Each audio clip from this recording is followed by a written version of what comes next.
Salam kerahiman. Hari ini 22 Juni kita akan bahas dari 1160, itu bicara tentang misinya Suster Faustina, dan 1183 doanya Suster Faustina. Dalam nama Bapa dan Putra dan Roh Kudus, amin. Kemuliaan kepada Allah di surga dan damai di bumi bagi orang yang berkenan kepadanya. Kami memuji Dikau, kami meluhurkan Dikau, kami menyembah Dikau, kami memuliakan Dikau, kami bersyukur kepadamu karena kemuliaan-Mu yang besar. Ya Tuhan Allah, Raja Surgawi, Allah Bapa yang Maha Kuasa. Ya Tuhan Yesus Kristus, Putra yang Tunggal. Ya Tuhan Allah, Anak Domba Allah, Putra Bapa. Engkau yang menghapus dosa dunia, kasihanilah kami.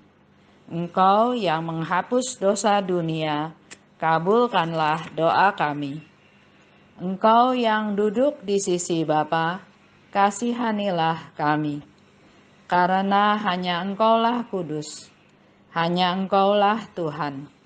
Hanya Engkaulah Maha Tinggi, ya Yesus Kristus, bersama dengan Roh Kudus dalam kemuliaan Allah Bapa. Amin.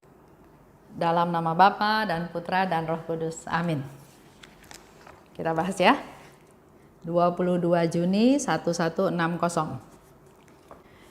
Pernah aku bertanya kepada Tuhan Yesus, bagaimana Ia dapat membiarkan begitu banyak dosa dan kejahatan dan tidak menghukumnya.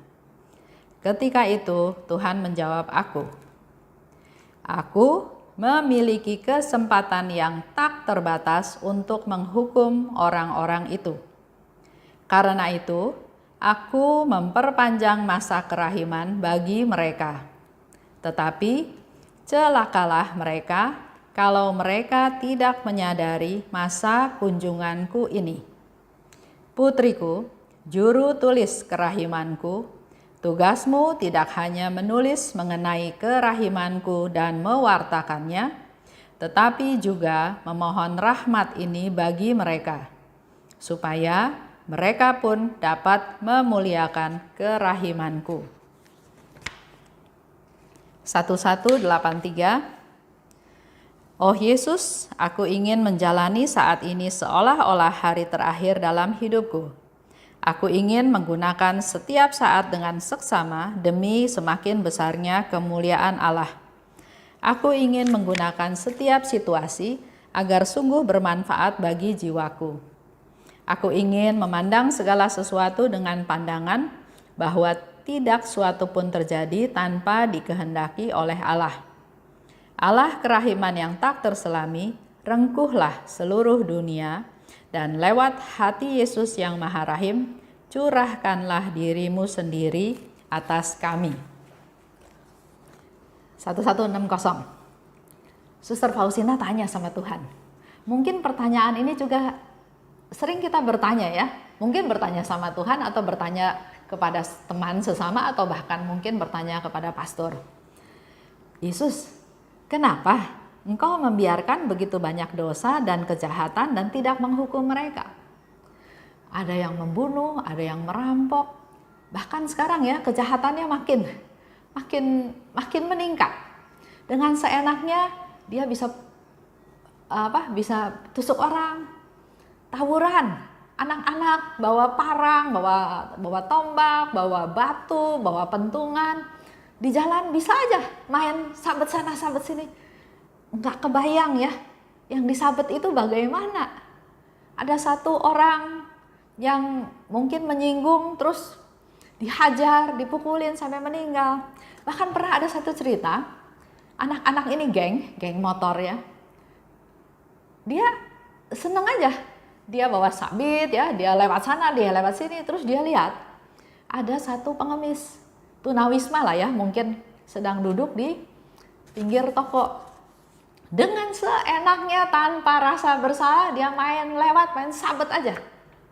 Mati si tunawisma ini, si pengemis ini, si gelandangan ini. Apakah anak-anak itu merasa berdosa? Enggak, ketawa-ketawa, senang.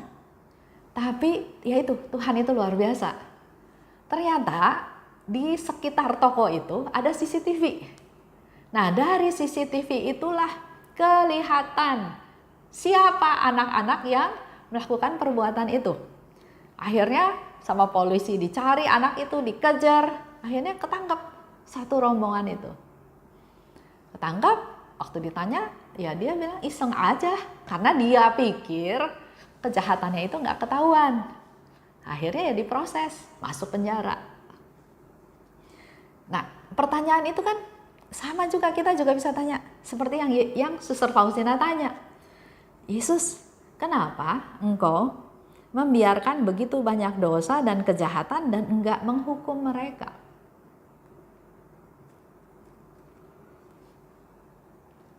Ini sekarang Yesus jawab. Yesus katakan, aku memiliki kesempatan yang tidak terbatas untuk menghukum. Jadi Yesus punya waktu, punya kekuasaan yang nggak terbatas untuk menghukum. Mau hukum sekarang, mau hukum besok, mau hukum lusa, Yesus punya hak tersebut, punya kuasa tersebut untuk menghukum. Tapi kita ingat, kita punya Tuhan yang Maha Rahim, Tuhan yang berbelas kasih, Tuhan yang mengampuni. Tuhan marah sama dosanya, tapi Tuhan mencintai si pendosa. Oleh sebab itu, dia katakan,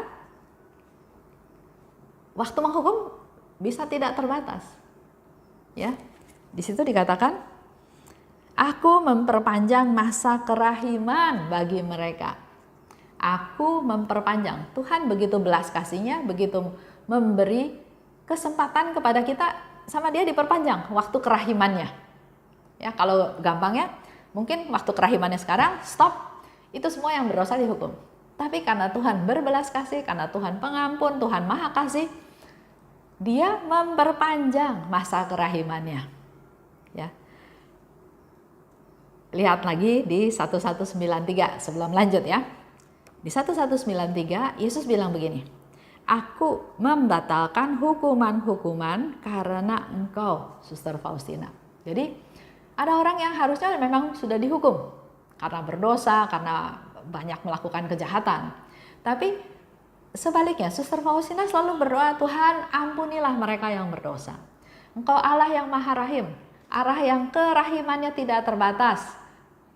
Tuhan ampuni orang berdosa, Tuhan ampuni orang berdosa. Ya, terus dia berdoa seperti itu, sehingga Yesus bilang, aku membatalkan hukuman-hukuman karena engkau. Aku memperhatikan loh orang-orang yang peduli, care sama orang-orang yang berdosa. Karena Yesus datang juga untuk orang berdosa. Jadi tadinya dia harusnya udah hukum. Tapi karena doa-doa Suster Faustina, maka Yesus bilang, aku membatalkan hukuman-hukuman.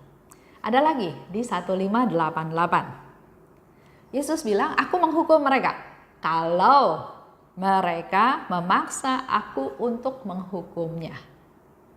Jadi Yesus sebetulnya nggak menghukum. Tapi kalau orang itu bertingkah ulah sedemikian rupa sampai dia memaksa Yesus untuk menghukum. Di sini aja kita bisa menyimpulkan bahwa Allah itu bukan Allah yang menghukum. Sama seperti seorang bapak, anaknya nakal. Dia ingin anaknya sadar, tapi anaknya nggak sadar-sadar, akhirnya anak itu dipukul. Si bapak sedih, lebih sedih lagi daripada anaknya itu yang dipukul. Karena dia begitu mengasihi anaknya, cuma anak ini nggak bisa dikasih tahu, akhirnya dipukul.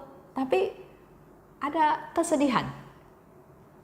Sehingga dari 1193 dan 1588 kita bisa tahu, Allah itu kalau bisa dia nggak mau menghukum. Makanya gara-gara doa Suster Faustina dia nggak hukum. Orang itu macam-macam dia nggak mau hukum. Tapi kalau orang itu maksa sampai Yesus harus menghukum, baru dia hukum. Begitu pula dengan bacaan hari ini. Suster Faustina bilang, kenapa kamu nggak hukum? Dia bilang, enggak. Waktu saya untuk menghukum itu tidak terbatas. Jadi dia kasih spare lagi. Kasih perpanjangan waktu kerahiman.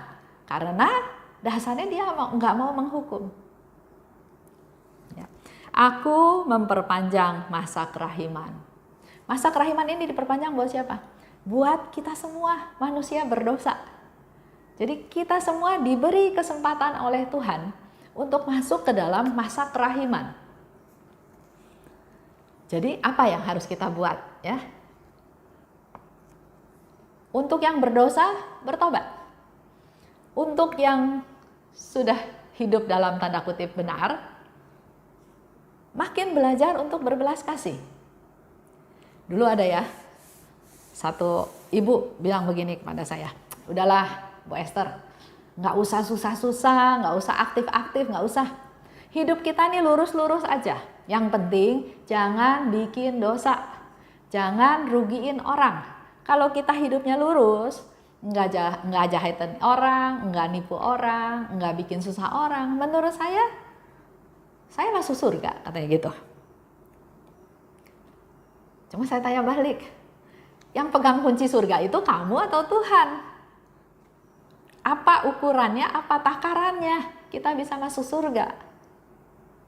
Padahal di Alkitab, di bacaan banyak, kita ini bisa mengalami hidup kekal bukan karena jasa kita.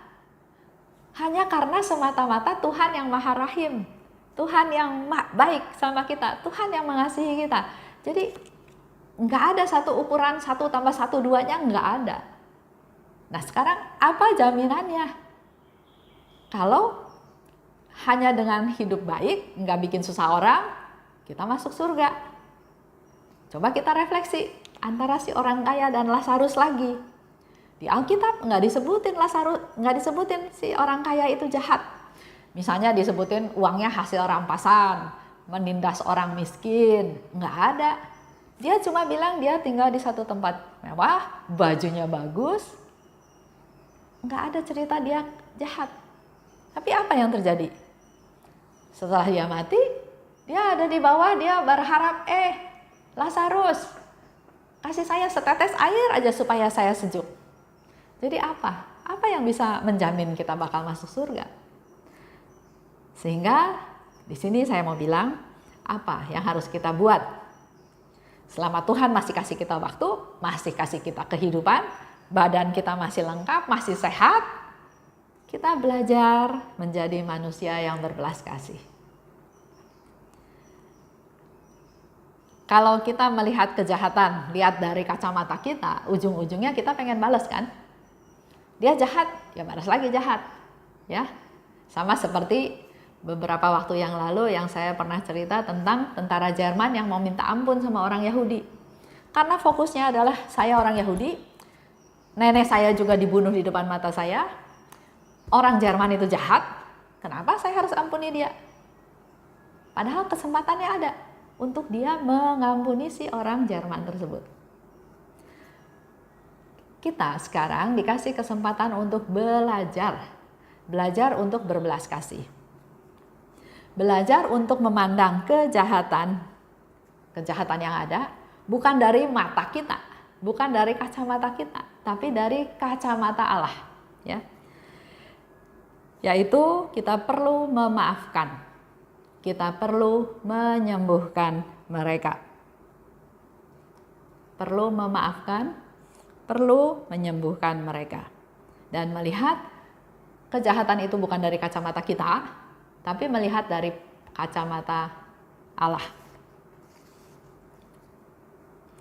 Lanjut ya, Yesus bilang lagi, celakalah kalau mereka tidak menyadari kunjunganku. Di sini ya dikatakan. Sebelum masuk ke cerita itu, saya ingin kembali mempertegas cerita tentang tadi ya, tentara Jerman dan orang Yahudi. Tentara Jerman yang tadinya dia Katolik, karena situasi, karena keadaan, karena pekerjaan dia menjadi pembunuh yang sadis. Tapi di akhir hayatnya dia sadar bahwa dia salah. Kalau si orang Yahudi melihatnya dari kacamatanya dia sebagai manusia, dia pasti marah, dia pasti dendam. Tapi saya mau ajak Bapak Ibu lihat dari kacamata Allah. Allah Bapa mengirim Yesus putranya ke dunia untuk menyelamatkan manusia berdosa. Dan Yesus bilang, semakin besar dosanya, semakin dia berhak atas kerahimanku. Jadi kita juga coba belajar melihat dari kacamata Allah. Orang berdosa ini bukan dihakimi, bukan dilecehkan, bukan dikucilkan, bukan dimarahin, bukan dihukum. Tapi dikasihi. Karena kita pakai kacamata Allah. Orang-orang seperti inilah yang harusnya kita tolong. Ya. Lanjut, celakalah kalau mereka tidak menyadari kunjunganku. Itu Yesus katakan. Jadi inilah masa kerahiman. Yesus sudah memperpanjang. Masa kerahimannya dia perpanjang sekarang. Ya. Tapi Yesus bilang lagi, celakalah kalau mereka tidak menyadari kunjunganku ini. Kata-kata celaka itu Yesus hanya ngomong 2 kali saja di dalam buku setebal ini. Di dalam buku setebal ini, Yesus hanya bilang 2 kali. Celakalah. Ini suatu bukti juga bahwa di dalam Yesus itu nggak ada ancam-mengancam, tuh nggak ada. Tadi dikatakan kan, kalau mau hukum, saya punya waktu banyak sekali untuk menghukum. Bahkan gara-gara Faustina doa, saya nggak jadi hukum. Kalau orang itu nggak maksa, saya juga nggak mau hukum. Seperti perempuan kedapatan berzina. Dibawalah sama si tua-tua orang Israel ini kepada Yesus. Tujuannya apa? Harus dihukum dong, udah ketahuan bersalah. Tapi Yesus itu paling anti dalam tanda kutip, menghukum. Sehingga dia bilang, ayo siapa yang merasa tidak berdosa, lemparin dulu. Lempar pertama pada si perempuan berdosa ini. Mulai dari yang paling tua, katanya gitu. Ada yang lemparin perempuan ini dengan batu? Nggak ada. Karena akhirnya mereka sadar, mereka juga berdosa. Siapa mereka? Punya hak apa dari Tuhan sampai berani atau bisa menghakimi orang lain yang berdosa? Di situ contoh-contoh betapa Allah itu Maha Rahim. Kesempatan pengampunan itu terbuka lebar. Siapa saja yang datang pada Tuhan minta pengampunan, pasti Tuhan kasih. Pasti Tuhan kasih. Jadi kata celaka itu hanya 2 kali karena di situ mau menegaskan bahwa Yesus itu bukan orang yang suka mengancam atau dia nggak mau ngancam-ngancam. Sekarang semua orang di dunia sedang mengalami masa kunjungan Yesus. COVID-19 itu juga termasuk masa kunjungan Yesus. Masa pertobatan, masa rekonsiliasi. Ada ya satu keluarga yang tadinya suaminya jalan sendiri kemana, istrinya sendiri. Karena anak-anak udah besar, mungkin pernikahannya juga sudah tawar, tapi nggak ada alasan untuk bercerai, nggak ada musuh, nggak ada will, nggak ada pill ya. Jadi ya sudah, hambar-hambar aja. Tapi dengan adanya COVID-19, mereka jadi serumah dari pagi, siang, sore. Kalau lihat bercandaan di HP, apa yang meningkat katanya? Pertengkaran suami istri meningkat karena dulunya nggak pernah ketemu, nggak pernah berantem. Sekarang ketemu setiap hari, jadi sering berantem. Tapi itu di awal. Tuhan kasih waktu yang cukup banyak. Sehingga akhirnya lama-lama dia merefleksi diri sendiri. Kalau saya nanti hidup sendiri, udah nggak ada pasangan saya seorang diri, betapa kesepiannya saya. Si suami bisa berpikir begitu. Ya, istri saya cerewet-cerewet lumayan lah. Si istri juga bisa berpikir yang sama. Kalau nggak ada suami, saya sendirian, apa-apa kerjain sendirian, anak-anak udah dewasa, udah nggak tinggal sama-sama, saya sendirian. Ya gitu-gitu, lumayan masih ada suami saya, ada teman. Ada sudut pandang berbeda, ada kesempatan, ada waktu yang Tuhan siapkan, ada komunikasi lagi. Sehingga ada relasi makin lama makin dekat, makin lama makin dekat, dan sekarang bisa ngobrol bareng, bisa berencana setelah COVID-19 lewat, apa yang mau dilakukan bersama-sama. Dan bisa mensyukuri bahwa betapa bahagianya mereka-mereka yang masih punya pasangan daripada yang sendirian. Waktu belum COVID mungkin dia pikir nggak apa-apa sendiri. Saya juga bisa punya teman lain, saya bisa main ke sana, saya bisa main ke sini. Tapi di sini juga diberi satu kesadaran, Tuhan bilang kamu nih sudah terikat dalam sakramen pernikahan. Perlu ada kesetiaan, ada saling dukung, saling support, saling mengasihi, saling melindungi. Itu semua Tuhan ingatkan kembali. Itulah masa yang Tuhan kasih. Sekarang kita semua sedang dalam masa kunjungan Yesus. Ada lagi ya bercandaan di HP. Setan bilang ke Yesus, tuh kan saya berpuasa menghalangi orang datang ke gereja. Yesus bilang apa? Justru sekarang setiap rumah itu adalah gereja. Setiap rumah itu adalah aku yang bertahta. Aku yang ada di dalam setiap rumah tersebut. Setiap kejadian bisa ada nilai-nilai positif kalau kita mau mengambilnya. Ya, jadi manfaatkanlah waktu yang ada. Untuk apa? Untuk bertobat. Paus kan bilang juga ya, Paus Fransiskus, nggak ada keluarga yang sempurna. Nggak ada suami yang sempurna. Mungkin si istri ngelihat, tetangga suami tetangga sempurna ya. Kaya, cakep, pinter, bla bla bla. Itu yang kelihatan, yang di dalam mana tahu. Bapak Paus bilang juga nggak ada istri yang sempurna, nggak ada anak yang sempurna, nggak ada orang tua yang sempurna. Memang keluarga itu terdiri dari orang-orang yang tidak sempurna, supaya dengan ketidaksempurnaan yang ada menjadi satu, justru malah menjadi sempurna. Jadi tadi sekali lagi ya, ini masa kunjungan Tuhan, masa kita untuk bertobat, masa kita untuk bergegas pada Tuhan, masa kita untuk menimba kasih Tuhan. Dengan mendengarkan live streaming, baca Alkitab, baca renungan, dengan membahas diary Faustina, banyak hal ya, banyak hal yang bisa kita gali untuk bisa menimba kasih Tuhan. Lanjut ya, itu yang kita mau ambil manfaatnya. Yesus bilang lagi ke Suster Faustina, tugasmu menulis. Kan Yesus paling sering katakan, tulislah, catatlah. Jadi tugasnya Suster Faustina itu adalah menulis. Kedua, mewartakan. Tapi bukan cuma menulis dan mewartakan kerahiman Tuhan aja. Tapi dia juga punya tugas mohon rahmat bagi mereka, supaya mereka dapat memuliakan kerahimanku dan jadi pelaku belas kasih. Itu yang menjadi harapannya Yesus. Kita juga menulis, mencatat. Ada teman yang sharing sama saya, wah seneng juga Bu Esther, ada pembahasan diary Faustina setiap hari, sehingga saya seperti belajar. Dan karena ada di YouTube, saya juga gampang mengulang. Saya bisa tinggal di kamar, saya dengerin YouTube, saya belajar, saya mengulang, saya nggak ngerti, saya putar lagi. Puji Tuhan, saya belajar banyak, katanya gitu kan. Jadi betul, tugas kita menulis tentang kerahiman Tuhan, menjadi saksi tentang kerahiman Tuhan. Ya, bisa menulis, bisa mewartakan. Yang kedua, mewartakan. Wartakan, bicarakan, sebarkan. Bisa juga dengan sikap hidup kita yang berubah. Sekarang ada Tuhan yang Maha Rahim di dalam diri saya. Pasti beda dengan kemarin-kemarin ya.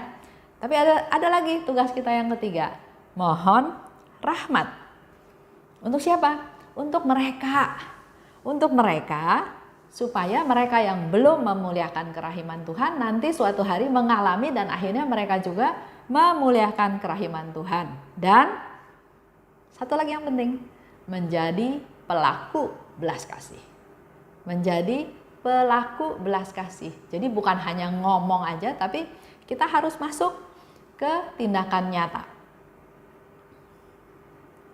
Jadi kita punya PR dalam hidup kita ini. Kita perlu mohon kepada Tuhan untuk orang-orang yang berdosa,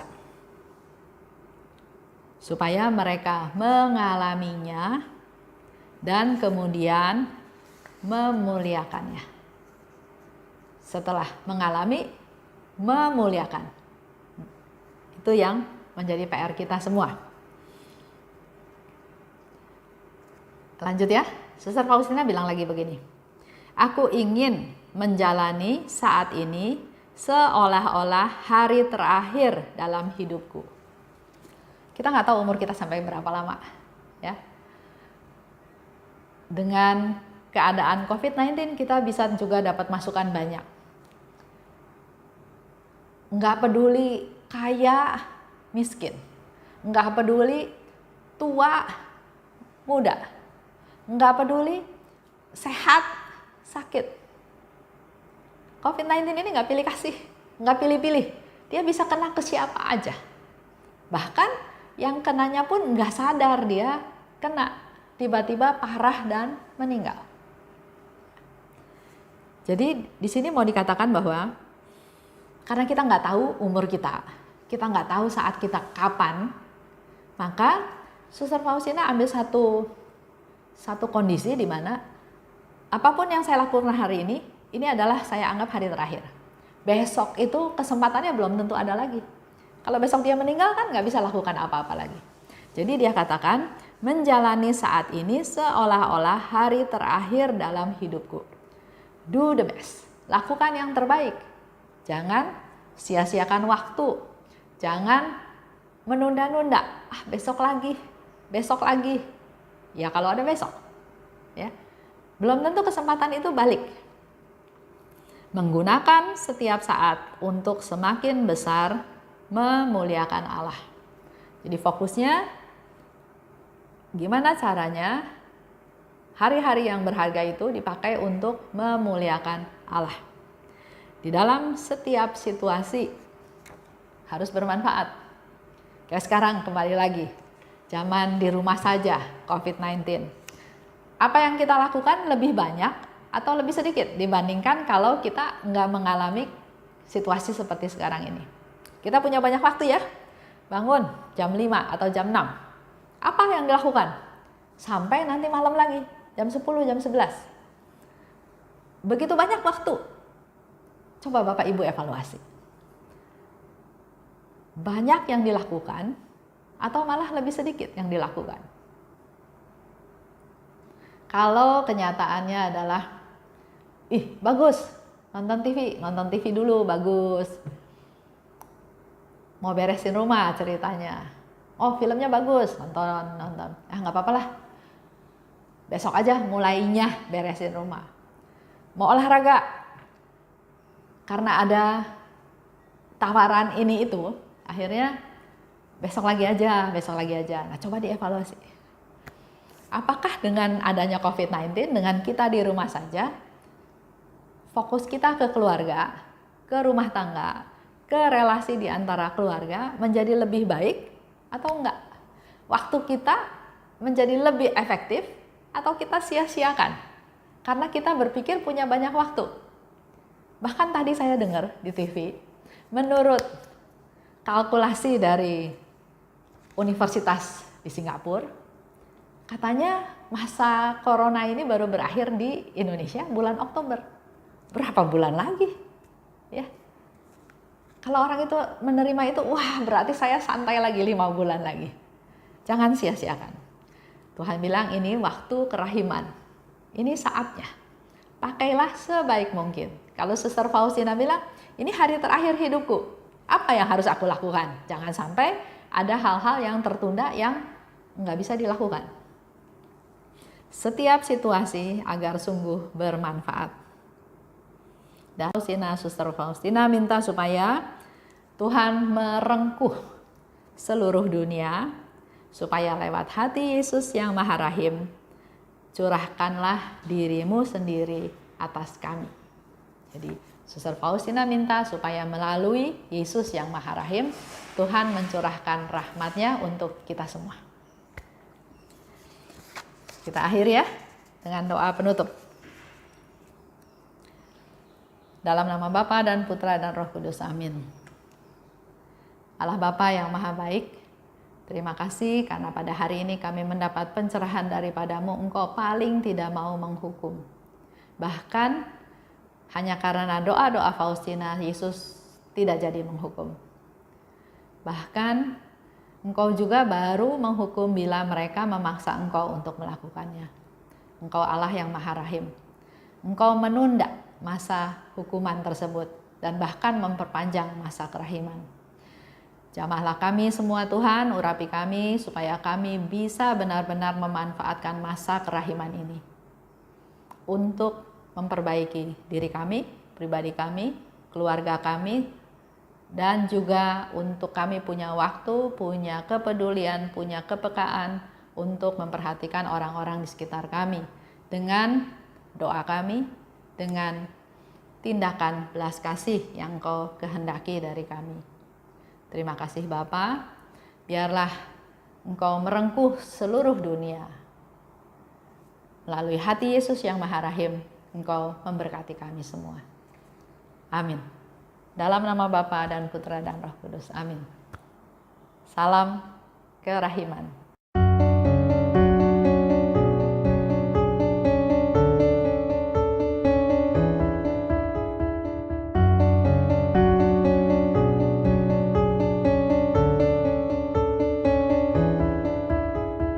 Mengapa engkau membiarkan banyak dosa dan kejahatan? Mengapa engkau tidak menghukumnya? Ternyata engkau masih memberi kesempatan. Dia memperpanjang masa kerahiman. Celakalah mereka yang tak menyadari. Tulis dan wartakan kerahimannya. Mohon rahmat bagi mereka yang berdosa. Ya Yesus, terima kasih atas semua kesempatan yang Engkau beri. Ya Yesus, ampunilah atas semua dosa yang terjadi.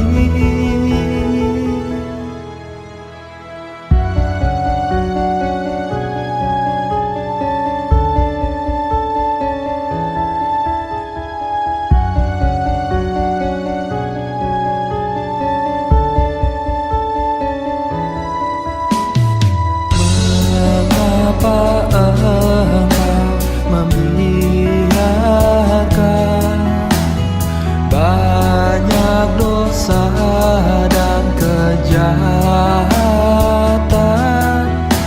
Mengapa engkau tidak menghukumnya?